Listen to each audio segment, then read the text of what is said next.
Good afternoon, everyone, and welcome to the closing plenary session. My name is Ricky Richard, and I'm a Federal Project Officer within the Office of Optimal Adolescent Development.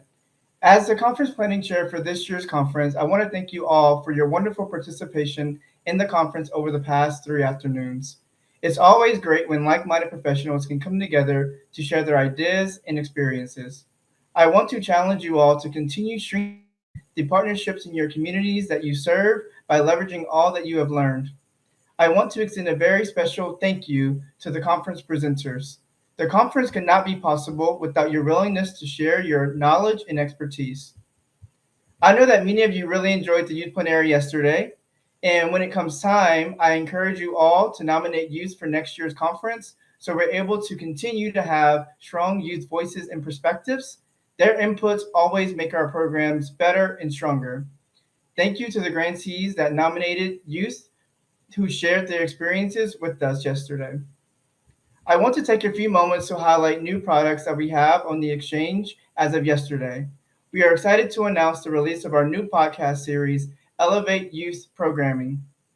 The podcast was developed specifically for adolescent pregnancy prevention programs and other youth serving organizations. Each episode features experts discussing best practices, tips, and strategies to strengthening programming. The first season has 4 episodes: Building and Strengthening Partnerships, Navigating the New Norm, Health Equity, and Trauma Informed Care. Visit the exchange to subscribe on your preferred podcast provider. The first episode will be available July 6th. Please check it out and share with others. In the spirit of gratitude, please share in the chat one thing that you learned during this conference. Now, I would like to take this time to introduce our closing speaker, Deanna Singh. Deanna Singh wants to live in a world where marginalized communities have power. As an expert social entrepreneur, she is obsessed with making the world a better place, and she will build and break systems to create social change. While tackling complex social challenges, Deanna gives audiences the tools and courage to imagine, activate, and impact the world as agents of change. Deanna is described as a trailblazer and dynamic speaker who is at the forefront of social change. She is an award winning author, educator, business leader, podcaster, and social justice champion. Deanna Singh earned her Bachelor's of Arts in Urban Studies from Fordham University, a Juris Doctorate from Georgetown University, and a Master's in Business Administration from the University of Wisconsin-Madison. She has been recognized by the Milwaukee Business Journal as one of the community's most influential 40 under 40 leaders, the state of Wisconsin as a woman who inspires, and by Forbes as an African American woman everyone should know. Let's give Deanna Singh our undivided attention and a warm APP welcome. Thank you and enjoy the closing plenary session. Well, hello, everyone. It is so wonderful to be with all of you today. Thank you for that lovely introduction, Ricky. And a big special thank you to everybody who had their hands in making this a wonderful conference.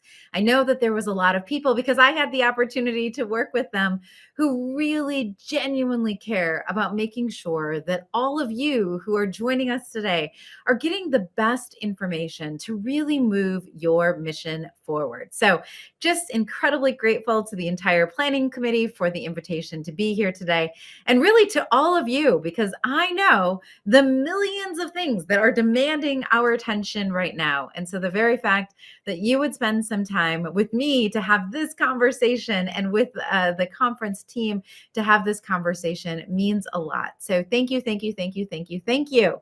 I also am incredibly grateful because of the work that you're doing and because you have decided to really focus on this idea of equity. Now, when I first came to the group, one of the first things I wanted to know is how are you defining this term equity. What do you mean by it, right? Because there's a lot of different ways that equity can be defined. And when I heard how you were defining it, I just got even more excited. So there's a lot of things that we're going to do with our time here today in this closing plenary. But the first thing I want to do is just share with you a little bit more about the work that I get to do on a daily basis to help illuminate why I'm so excited that you all are focusing on this idea of equity. Then, what I want to do is I want to break down the definition of equity and really talk about some of the things that are, some of the challenges that can come into the way of us trying to exercise equity as we go out into the world and do our work. And where I really am excited about is being able to share with you some tips and techniques that you can put into your pockets and put into your briefcases and put into your school bags and put into all the places where you put your tools in order to do your work more effectively. I'm excited to be able to share some tools with you and how we might counter some of the issues, and challenges we might come across. And then what we're going to do is we're going to end with a Q&A. So if you have questions as we're going along, I would encourage you to go ahead and put those in the chat. The Q&A is always my favorite time of the conversation because I love to hear what you're thinking about, what challenges you might be seeing, how you're thinking about incorporating some of the ideas that you've learned throughout the conference and also in this session in the work that you're doing. So that's our plan. That's where we're headed. But the first thing I wanted to do before we get into all of that is just share a little bit more background on the work that I get to do every single day. So I am the chief change agent for a company called Uplifting Impact. And what we do at Uplifting Impact is we really focus on coaching and consulting and training that helps organizations and individuals and leaders really understand this idea around inclusion. What does it mean? What does it look like? And how do I put it to effect in my day-to-day practices? But there's a couple of special projects I just wanted to bring to the forefront. One of the things that I get to do every week is talk to people all over the world who are the leading authorities in diversity, equity, inclusion, and belonging. So we have a podcast. If this is something that you're really excited about, we'd invite you to join us on the podcast. Sometimes I forget that I'm even interviewing people. There's so much good knowledge on that podcast and just in learning from other people and how this is showing up in sectors all over the world. The second thing that we do that's a fun project is our How to Be an Ally virtual summit. And again, we have thousands of people that come through our summit on an annual basis. The next one will be March 1st through the 3rd of 2023. And what we do during that summit is it's a virtual summit, but we focus on what does it look like to really show up in our workplaces and create the kind of inclusive environments that allow for everybody to thrive. Another thing that we do is we stand in for organizations. Sometimes it's small nonprofits, sometimes it's universities, sometimes it's school systems, sometimes it's big organizations. We have I think it's about 7 or Fortune 100 companies that we work with, and we stand in as their chief diversity officer or as their team to really help them think through what is our strategy going to be as we think about inclusion. Another thing that we have the great pleasure of being able to do is partnering with the University of Wisconsin School of Business. We were asked to write and deliver their professional certificate in diversity, equity, and inclusion. So that's over 100 hours of in-class time work that we're doing with individuals. Now, I know a lot of times people are like, wait, why does she have a book up, of a children's book on the screen? The other partnership that we're really excited about is a partnership with American Girl. As one of their lead consultants, I was asked to write a book last year. So I wrote this book that's on the screen called The Girl's Guide to Race and Inclusion. It came out last year, and it's really meant to be something that can be used as a tool to have conversations with young people and amongst educators and really amongst teams about what it looks like to put these ideas into action, right? What does it look like when we're having these conversations and getting over some of the discomfort that sometimes is associated with having these conversations? And the last thing that I want to share is that just recently, so earlier this month, I released a book called Actions Speak Louder with Penguin Random House. And in that book, what we do is focus on how do we, again, take these ideas, these big, big ideas, and make them into really practical, tangible, everyday activities that we can do within our organizations to shift our mindsets and shift our actions to moving towards a place where we can create the kinds of environments where everybody is excited about being able to participate. Now, I share these because one, I'm super excited and I'm really proud of the to do through uplifting impact. But I'm also sharing it because I want to build up a little bit of street cred. I want you to know, as you're sitting there listening, that the things that we are going to talk about today are things that I get to see every single day. These are not things that I just read in a book somewhere that I just came up with, while I was having breakfast this morning. These are things that literally every single day I get to see in practice. And the other reason why I really wanted to share with you these ideas is that in all the different spaces that we occupy, so whether that's working with the CEO or C-suite in a Fortune 100 company, or working with a university, or working with people who are experts in this field, there are some themes that come through in all of the work. And one of the biggest themes is that when people, when individuals, when organizations truly embrace the idea of inclusion, they thrive. I see it every single day. And so when I say I'm excited to talk to you all, I am. And I'm excited to talk to all of you because I know the important work that you are doing on a daily basis. And the idea that I could give you some tools to do that work even better than what you're already doing is pretty awesome. So again, thank you. Hopefully I've got that street cred. And now what I want to do is really go into the definition that you have been using throughout the entire conference. Now, as soon as I saw this, I was like, yes. I even told everybody on the planning team, you know what? This is an amazing definition of equity because you used really perfect words to describe what this looks like and should look like in the work that you do every day. So, the definition that you've been using is creating spaces where all youth can succeed. So let's think about these words. The first word that you used was the word creating. So the word creating. Now, the reason why that's a perfect word is because when you think about creating, you're thinking about a verb. Right. I often talk about the fact that when we're talking, about big ideas like equity and inclusion and belonging, these are things that require action. And so I loved this idea of creating. We can't make the assumption that things are just going to, sporadically, kind of spontaneously define themselves. No, we have to go and create. We have to take action. We have to do something in order for equity to turn out and be in existence. The second word that is used here is the word spaces. Now, I thought about this a lot. And when you think about space, you can think about it literally. So, the physical spaces that we are occupying, but you can also think about it from a standpoint, right? What are some of the things that are in a more metaphorical setting? What are some of those images that come to mind? When we're thinking about space, we're also thinking not just physically about what's happening, but we're thinking about what are some of the emotional things that are happening around us. What are some of the non-physical, nondescript things that are happening in our spaces? When we think about space, we're thinking about not just the walls and the seats and where people are sitting, but we're also thinking about how do people feel when they come into our space? Do they feel fear? Or do they feel courage? Do they feel threat? Or do they feel safety? So, when we're thinking about spaces, I want us to really be thinking about that in the most expansive way. Again, not just the physical, but also the emotional, right? The kind of like setting that we're creating as we're thinking about the space. Now, the other thing that really jumps out here is this idea of all youth. We're all youth. Now, that's an incredibly important way to use and think about the definition of equity.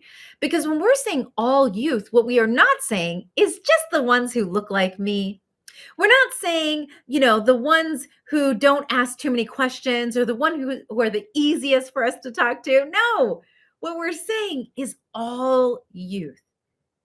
And I think that sometimes, as somebody who has been in the education space for a considerable amount of time, I know that sometimes that can be a challenge because we have young people who are coming from so many different spaces. But what we have signed up by a conference, by doing this work, is really focusing on all youth.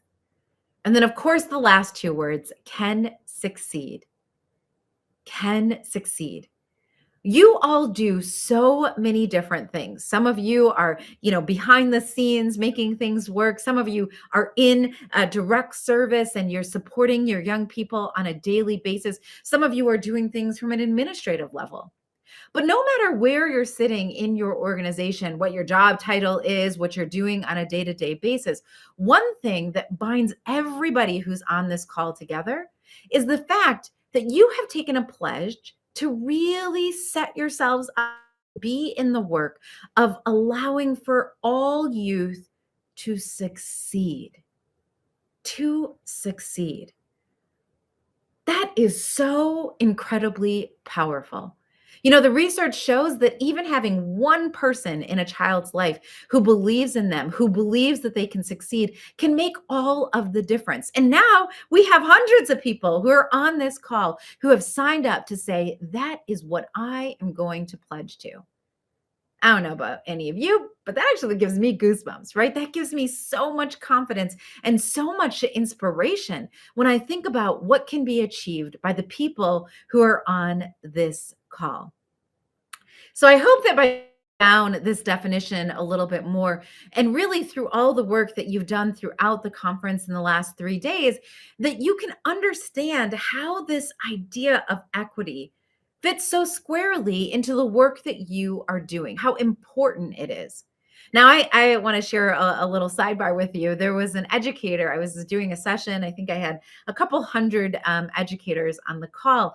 And one of the educators, we were having this conversation about equity, and we were kind of going through the definition of it. And one of the educators unmuted and they said, you know what?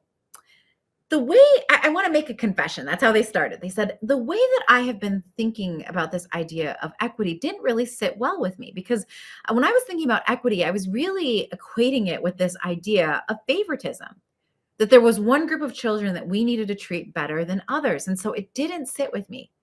But after looking at a definition that's like this definition, I can see that what it really is about is meeting children where they are. And this educator went on to say, and that is just good teaching. I hope that you also can see how this idea of equity helps further the ideas that you're trying to put out into the world and the mission that you have in front of you. Equity is about recognizing and adjusting to particularity instead of insisting on the false notion that there's universality and that there's just a norm and a uniformity to everything that we're doing. No, it's making the understanding that all youth, we can't go and try and reach all youth the same way. We have to be able to account for the many different ways that they are showing up at our doorstep every day. Now, I know that in this work, you have so much cut out for you. I know that every single day that you go into the office or show up on a Zoom call or show up in a school building or show up in a meeting where you're talking about this curriculum, you are facing all kinds of different forms of opposition. Things like peer pressure, the media, lack of resources or knowledge, or maybe even just gaining that external support and oomph that you need in order to get the work done. I know that. I know that this work is not easy. But the other thing that I know is that every day you are continuing to show up and to do the good work anyways. And for that, I am incredibly grateful. I wanted to share a little bit of a personal story because I think that it will help illuminate to you why I'm specifically grateful for the work that you have chosen to do. Now, I tell a lot of stories about the bridge that I've had the opportunity to be on in my life. And so I wanted to share a little bit of my childhood background with you to kind of help you see what this bridge looked like. So I come from an interesting background. My mom is Black and my dad is a Sikh American. So my dad's family came from a very small village in Punjab, India, and my mom's family came from a very small community in Mississippi, McGee, Mississippi. Now, my parents got married and have been married now for over 42 years. I think this year is 43 years. After knowing each other for just 3 months. Yes, I did say just 3 months. And what makes that even more spectacular is that at the time that they got married, they didn't eat the same food. They definitely didn't come from the same background. They didn't have the same religion. And most surprisingly, they didn't even speak the same language. When I hear that story and I hear the story of my parents, I am so filled with joy because as their oldest child, right? I'm always like a little bit confused too. Like, you didn't even speak the same language. How did that work? But it's true, they didn't. And they've been able to build this bridge. And what I say to them all the time is I'm so incredibly grateful being a child of being able to watch you create this bridge. I mean, they were two people that on paper came from such different, places that it seems like on paper, at least, it doesn't make sense or that this would be they were so different, so east and west that it wouldn't come together. But I got to watch firsthand how they were able to create this bridge and really bridge all of the things that made them different and all of their uniqueness into something that was brand new. I often say that as the eldest, I got the opportunity to not only see them build that bridge, but I got to test it. I literally got to run up one side, run up the other side, jump up and down, and bring other people on it to test its strength. Now, one of the things that my parents decided to do is they decided that at the age of about 5, my parents decided that they wanted to open up their home to anybody who needed a place to stay.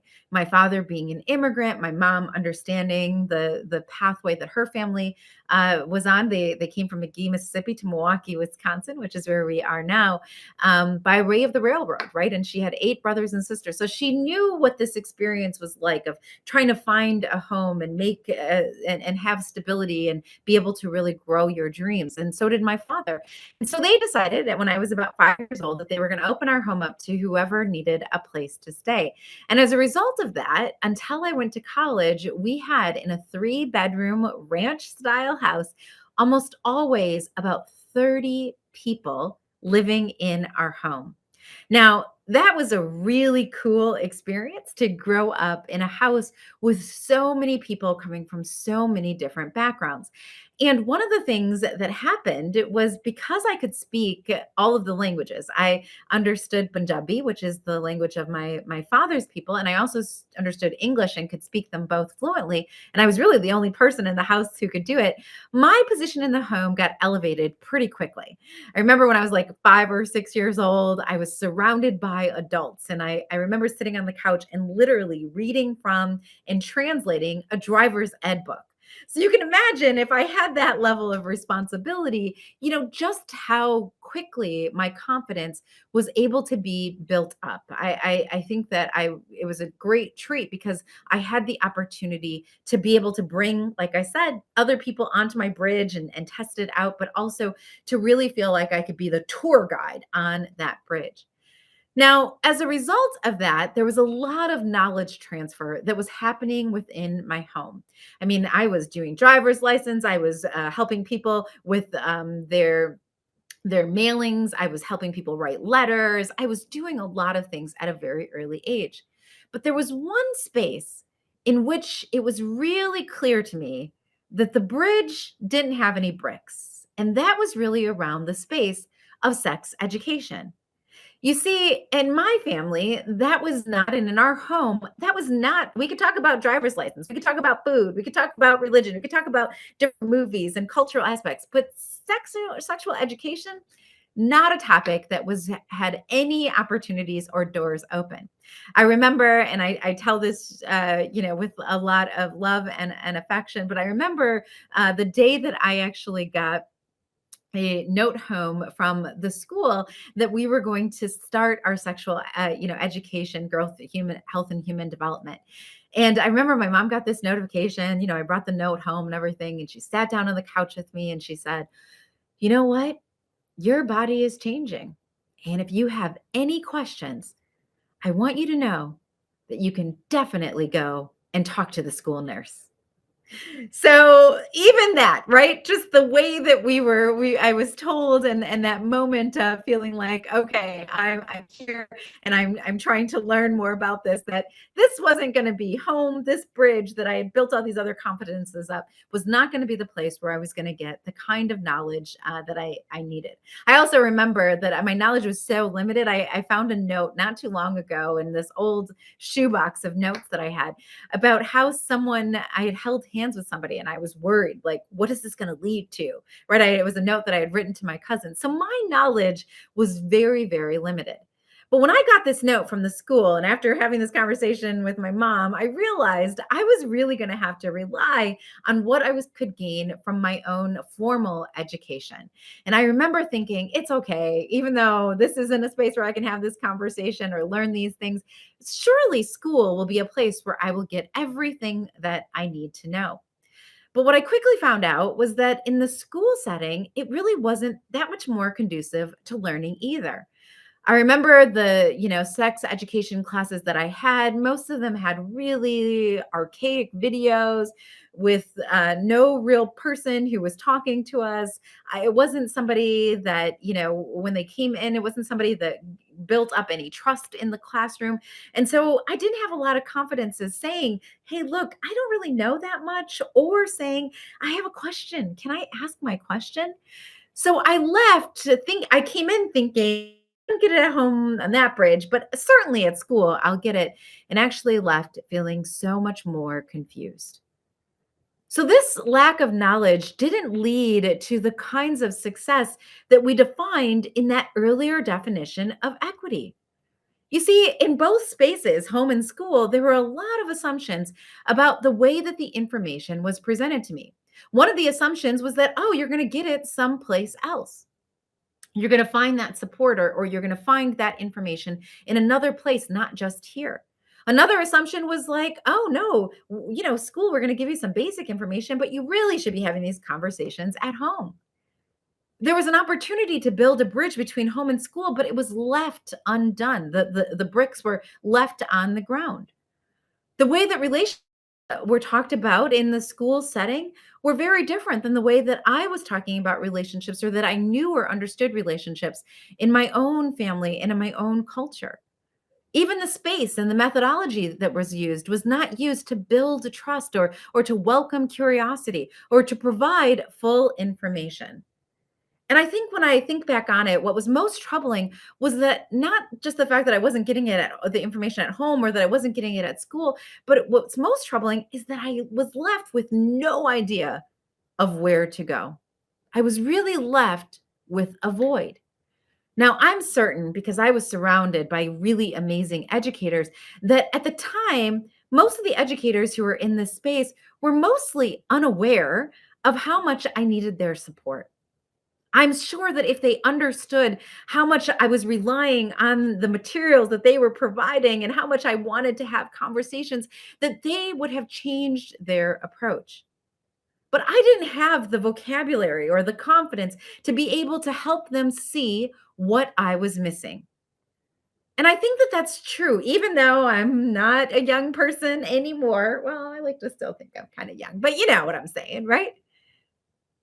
Even though I'm older and I'm looking back at this retrospectively, I think it's important to remember that that hasn't changed. We cannot rely on our children being able to step in and always name the areas that we are missing.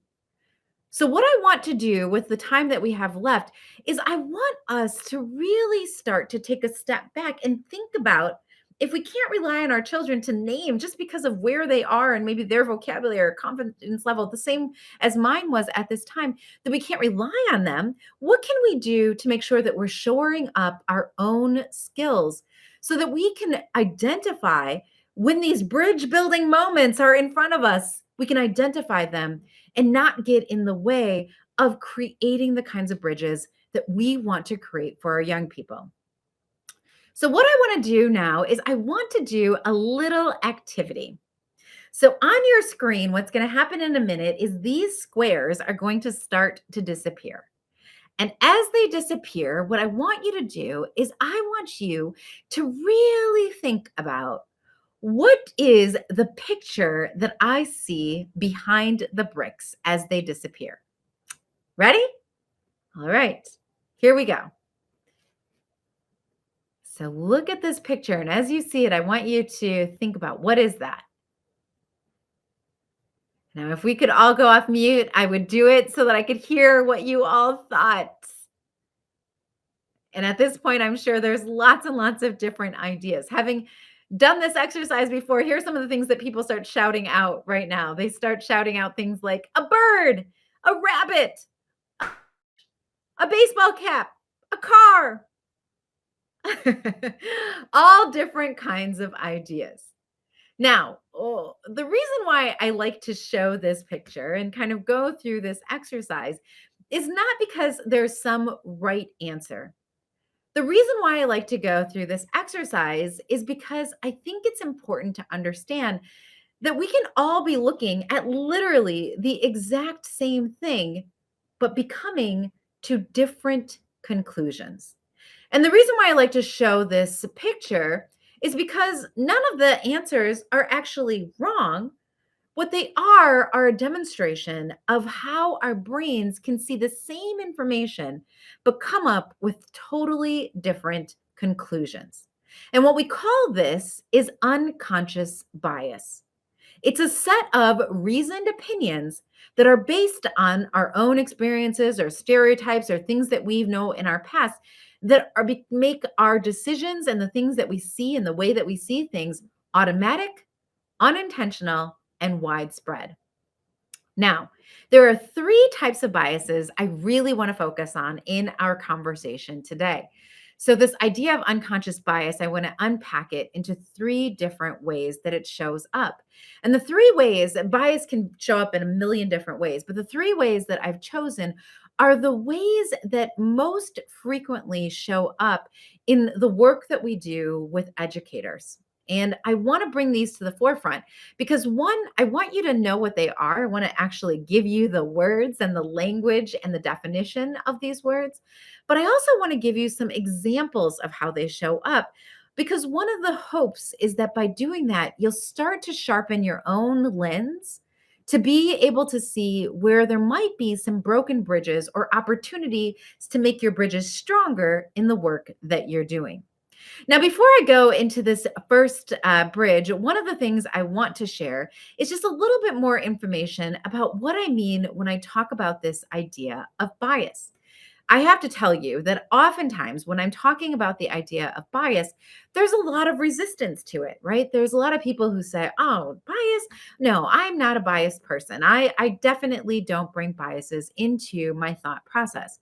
But one of the things that I'm here to stress to you is that it's not really a choice.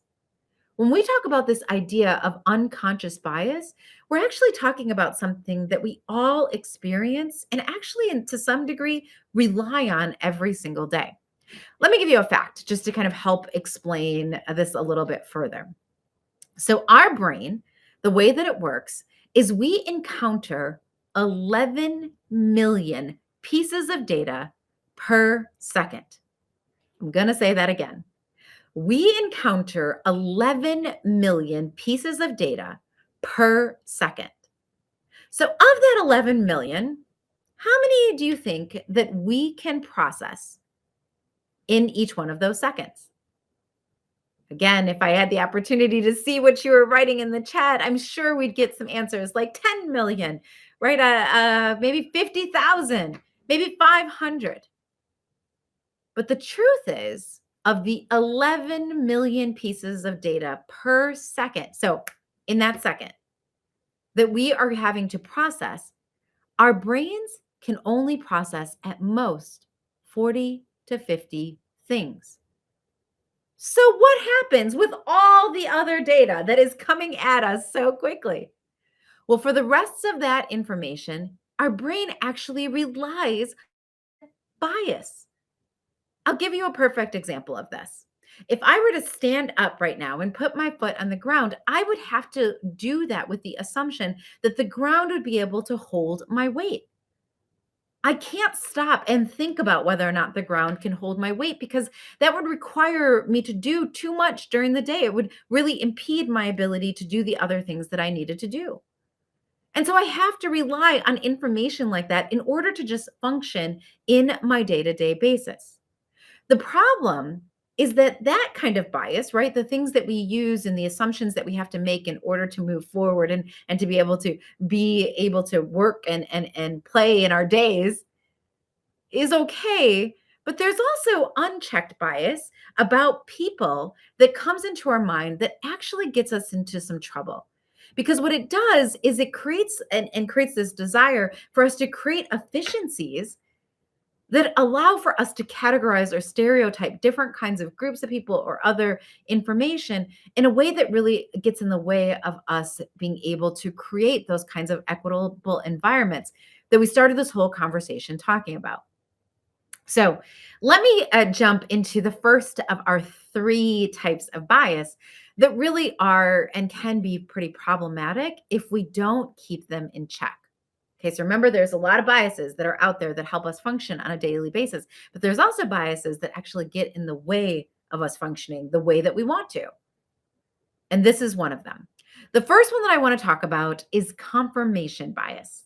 Confirmation bias is the tendency to search for, interpret, and recall information that confirms our beliefs more frequently than information that contradicts it.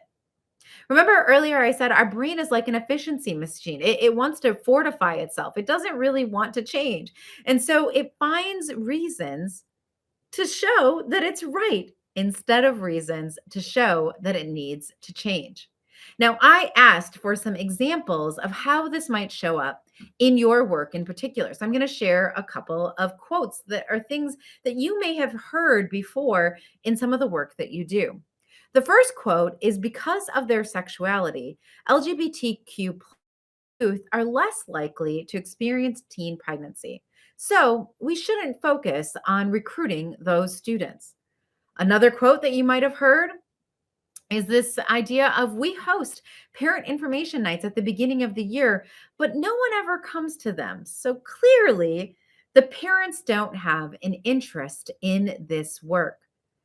Now, in both of those examples, the speaker has pulled forward a piece of information and then used that to support a belief that they already had. So, let me give you another example that's outside of your space. And I'm going to use this example throughout the three different types just to give you something else that maybe will help you think through where else this might show up and where else you might have already seen this. So I have a 10, as of today, his birthday's today, a 10 and 13-year-old, two boys, and they love playing video games. But my husband and I have actually limited their amount of screen time. Now, both my husband and I are in academics, or we are academics. And so one day, our children very cleverly came to the both of us and they said to us, Mom and Dad, so we did some research, right? Using words that they knew we would love to hear. And we found that playing video games helps improve academic skills. Now, they were pretty proud of this research that they did. But again, being the academics that we are, we said, you did some research. Fantastic. Let's see some of the sources that you used in order to get to this major conclusion that you're trying to share with us right now. And when we looked at their sources, here's what we found, friends. It was basically fill in the blank video game company.com.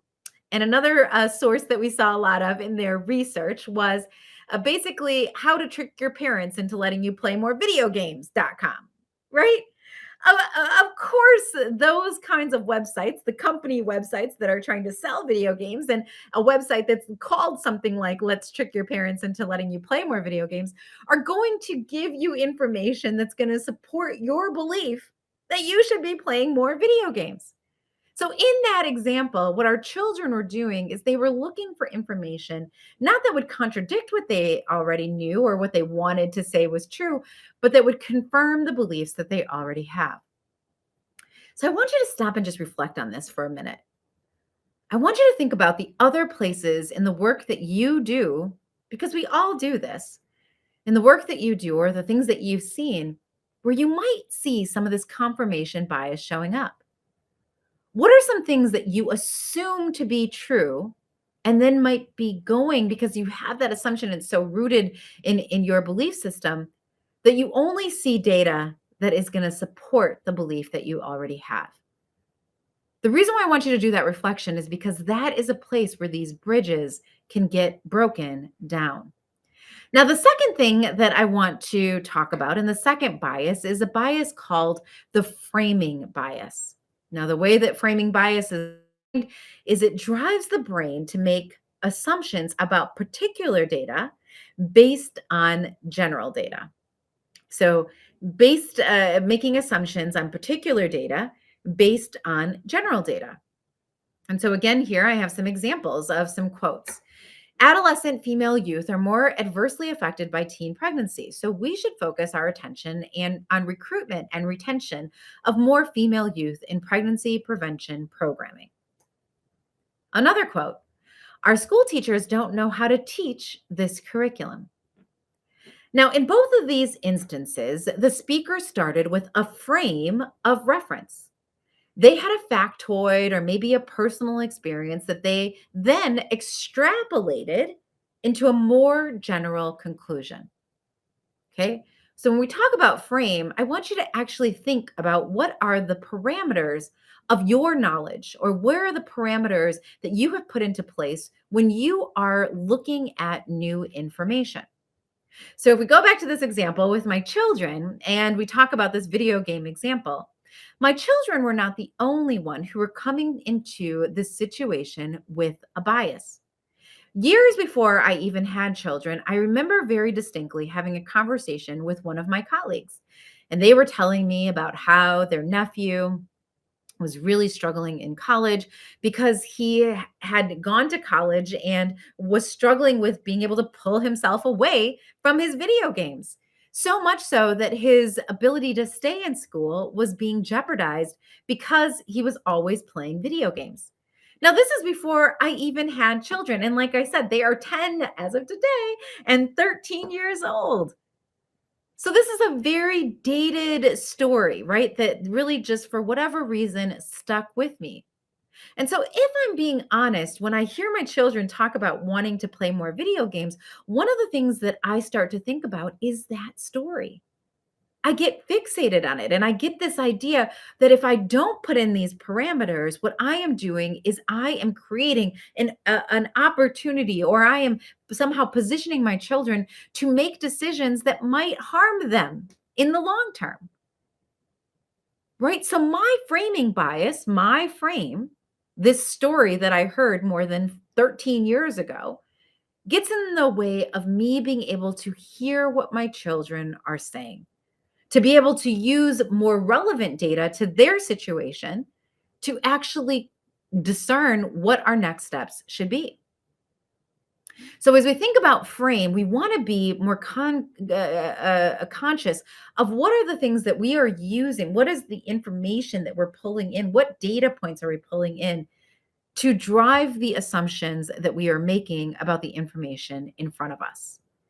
Now, the third one that I want to talk about is this idea of status quo bias. I always tell people I have a very like strict PG-13 movie watcher because I get too like involved in the characters and everything. And so I know that I can't handle anything more than that. Even like action movies, even if they're cartoons, like sometimes just too much for me because I am very much committed to the characters and who and what I'm seeing on a screen. But if I had to make a horror movie, or if I was somehow involved with it, it would be around status quo bias. Because I think that status quo bias is one of the scariest things that can happen when we talk about what goes on in our world. Because status quo bias, as it's defined, is the tendency to prefer current state of things no matter how wrong it is.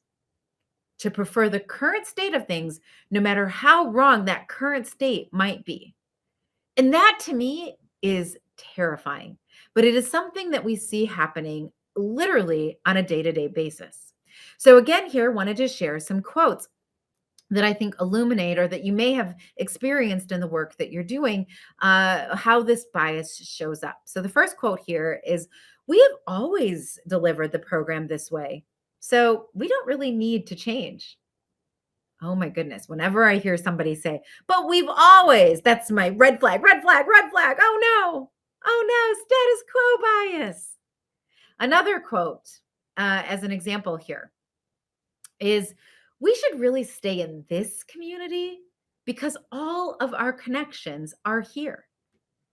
In both of these instances, the motivation, I have to point out, was not what we talked about at the beginning of this session. The motivation wasn't creating the best environments where the most children could succeed or all children could succeed. No, the motivation here and the focus here is on comfort, it's on ease and efficiency, not necessarily on what's best for the young people that we're here to serve, or what's best for our mission. So I wanted, to say to my children when they came to us with this idea, and I was using my framing bias. They had their confirmation bias, but I had my framing bias. I wanted to say, "Hey, come on, kids. We already have some rules in place. We already know. We've already agreed to 2 hours on Saturday morning, and that's your on-screen time. And let's just leave it at that." Now, my motivation for that wasn't because that was what was best for that moment or for the way that the circumstances had changed. Honestly, my motivation for that was, I don't want to have to renegotiate this. This is what's most conducive for me. If you are playing your video games from 7 to 9, that's fine because I can do all the other things that I need to get done. And it doesn't interrupt the other plans that I might want to do for our Saturdays. So it didn't have anything to do with creating an inclusive environment for my children. It didn't have anything to do what was best for us as a family unit. What it really had to do with what was easiest and most efficient for me. It was coming from my status quo bias. But if I was being more considerate and thinking about this more broadly and not just from an ease and efficiency standpoint, it would have been pretty easy to understand my children's argument, which is, "Mom, 7 to 9 a.m. is not really the best time for us to be able to meet up with our friends, right, on a Saturday morning and be able to play the games that we want to play with them." So again, when we're thinking about these different ideas and how they show up, it's important for us to start to imagine, where are some places where we have said in the last week, in the last month, the last year, "But that's the way we always do it." And do we have some opportunities to start to think differently about the status quo, differently in a way that would be more inclusive of the needs of the young people that we are working with? So, just to review really quickly here, we've talked about three different kinds of unconscious bias. First, we talked about confirmation bias. It's the tendency to search for and interpret and recall information that confirms our beliefs more frequently than contradict it. We also talked about framing bias, this idea that our frame is the right frame and we can use it and use the assumptions that we have about particular data based on this general data that makes up our. And we talked about status quo bias, the tendency to prefer the current state of things, no matter how wrong that might be. Now, I didn't just come here to talk to you about some of the challenges, right, and some of these biases. What I really came to talk to you about, what I'm most excited about talking to you about, is how we solve for these issues. So let's go through each one of them. Let's start with this idea of confirmation bias. And let's start with, what are some techniques that we can use to really deal with the idea of confirmation bias and really challenge ourselves to get away from getting stuck in confirmation bias? Now, what I want to give you as a tool is the idea of being able to contradict yourself. To contradict yourself. Now, the reason why I want you to think about this idea of contradicting yourself is because what it does is it allows for you in the moment when you're starting to feel it or you're starting to see it, or maybe the team is moving in this direction, to have a really easy tool that allows for you to identify some of the negative mindsets that you might have or might be bringing into the situation. So the way that you contradict yourself is you literally think when you have a moment where you're like, oh, yeah, I already believed that. When you start to have that kind of a thought process, what I want you to do is I want you to stop and say, wait a minute, how could I look for information that would actually be in opposition to what I already believe? What is a way that I could challenge some of the beliefs that I already have? So, for example, when we were talking to our children about their idea around this idea, that being able to play video games was really good for their academic success, one of the things that we challenged them to do is we said, "Why don't you go and find some information that contradicts what you just found?" And where are those websites? What are they coming from? What is their mentality? Where is their information coming from? And what that allowed them to do was to get a better and more holistic perspective of how this work and being in video games might actually impact their academics. But I want to be really clear, right? Our children have seen us do this work enough that they were smart enough to say, but you also have to do some research to contradict your beliefs. And what I found in doing the research was that there is a lot of research that shows that doing different kinds of things on and using technology can actually benefit your ability to see the world differently, right? Can benefit you from an academic standpoint. So they weren't necessarily wrong. I needed to contradict myself just as much as they needed to contradict yourself. So think about where you can go for new representations, new informations, things that will counter the negative stereotypes that you might already have being formed in your mind. The second one that I want you to think about is the framing bias. The framing bias. And here, what I want you to do is I want you to think about ways that you can diversify your experiences. So, what does that look like? And what do I mean when I say diversifying your experiences? So, again, in framing bias, it's because we have a frame. And what is really great about that analogy of a frame is that a frame has boundaries. And so one of the things that you can do in order to make your frame bigger is literally to add more to it, right? To make it more expansive. So, ways to diversify your experiences is to think about ways that you can put yourself in situations that disconfirm what you already believe. How do you take that general data bucket that you have and actually pull more information into it? How do you surround yourself with people who think differently than you and build up different kinds of relationships, relationships that are actually going to challenge you? Now, I actually think that this technique is super fun.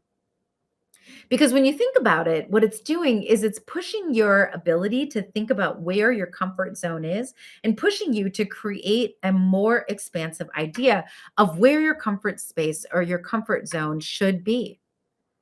So, when we talked about this example of diversifying your experience, one of the things that we were trying to get at was how, especially with this idea of the video games, is how can I put myself in a situation where I become somebody who's a learner?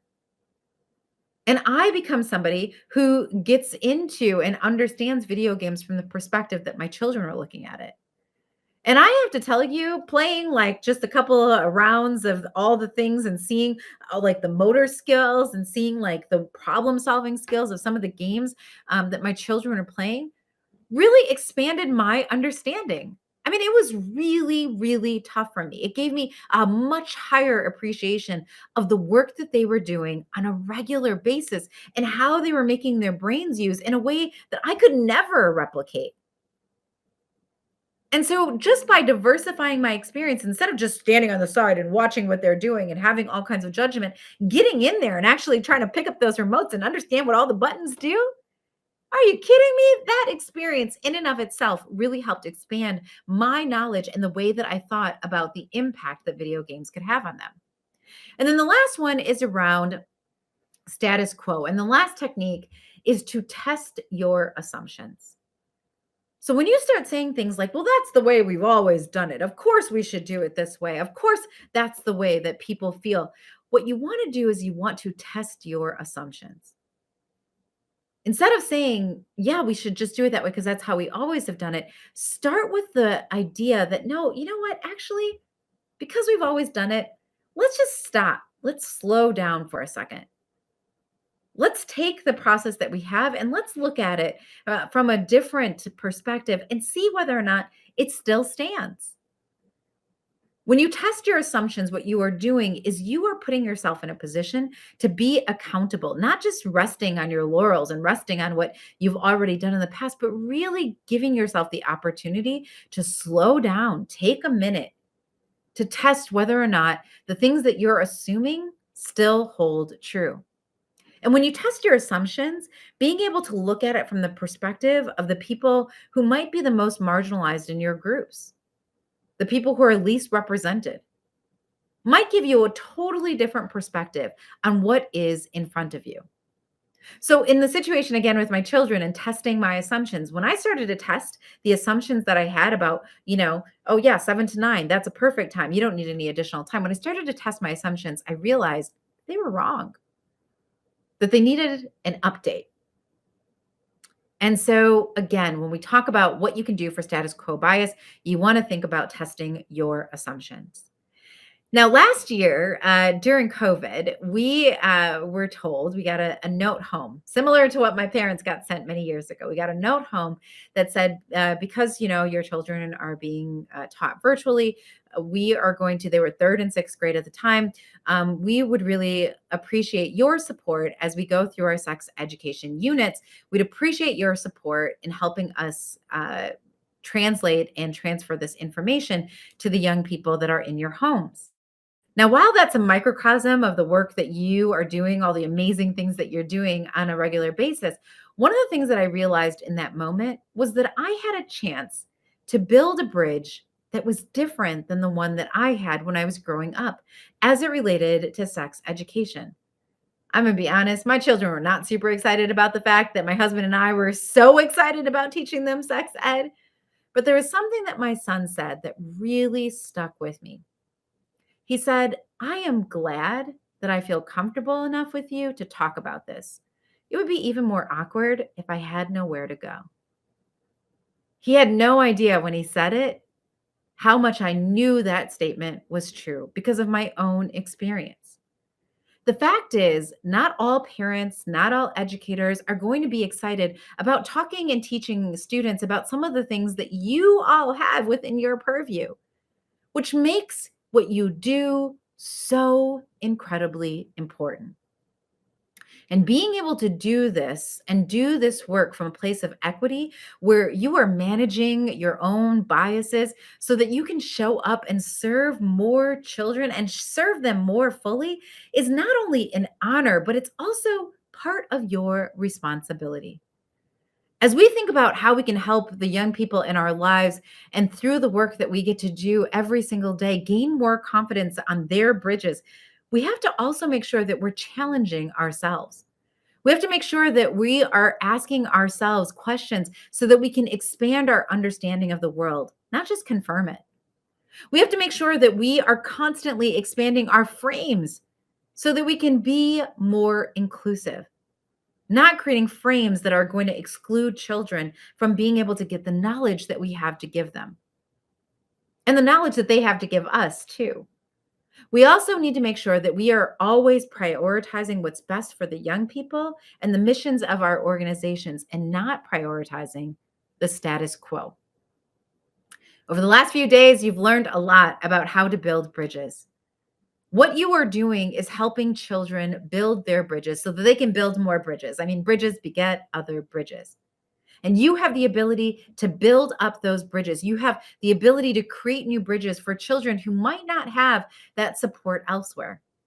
Yes, your work is grounded in sex education, but the life skill that you and the life skills giving these young people goes well beyond that. So I want to leave you with a challenge. In all the work that you are doing, I want you to think about this question. How are you making sure that you are teaching and learning? I'm going to ask it again. How do you make sure that you are teaching and learning? How are you going to build more equitable bridges? Thank you so much, Deanna. I really appreciate all that you've shared with us. Your enthusiasm, your passion, and your energy is really contagious. I know that I've learned a lot from your presentation, and I know that my family will benefit from me working on all of my biases. So, because I know I come with them. So, really, really, really appreciate all of that you've shared and imparted to us today. I think you also affirmed what we've learned from the youth plenary session in terms of it's okay to make mistakes and to learn from them. So, really appreciate you. Thank you so much. And I will say that to everyone else, good afternoon and congratulations to each of you on helping us deliver another successful adolescent pregnancy prevention grantee conference. As Meredith mentioned, I'm Risa Matthew, and I currently serve as the acting director of the Division of Optimal Adolescent Development and the director of the Division of Evaluation, Data, and Policy within the Family and Youth Services Bureau. I realize we're at the end of an information-filled few days, so I promise to be as brief as possible as we wrap up our 2022 conference. First, I just want to share with you that in follow-up to a question posed during the FISBE updates yesterday regarding the letter of intent process for fiscal year 2023 awards, the letter of intent process is solely applies to just the Title V state SRAE and state prep current grantees. State grantees who receive fiscal year 2022 awards can request fiscal year 23 awards through the letter of intent process. And further guidance is forthcoming in late August or early September. And then we plan to make awards by October or November of 2022. So for a recap of the conference, here's what these last 3 days look like. An inspiring tribal opening and remarkable opening and closing keynote addresses from two notable professionals and advocates of social change.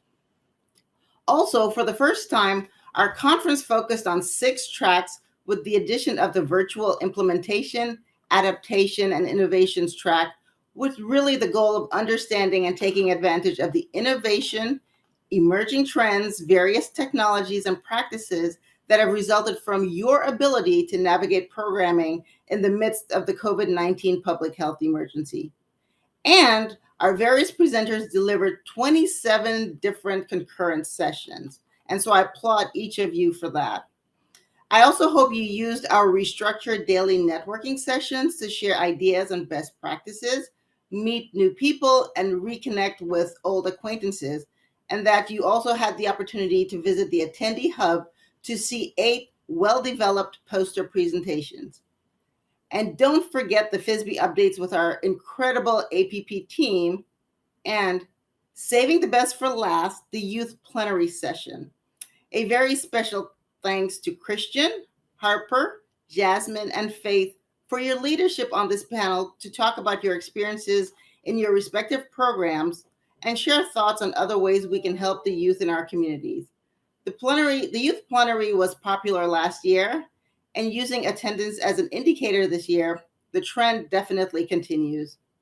In total, we had a little over 34 hours of APP conference programming delivered to over 900 registrants, representing every one of our APP grantees and reaching locations across the continental United States and several U.S. territories.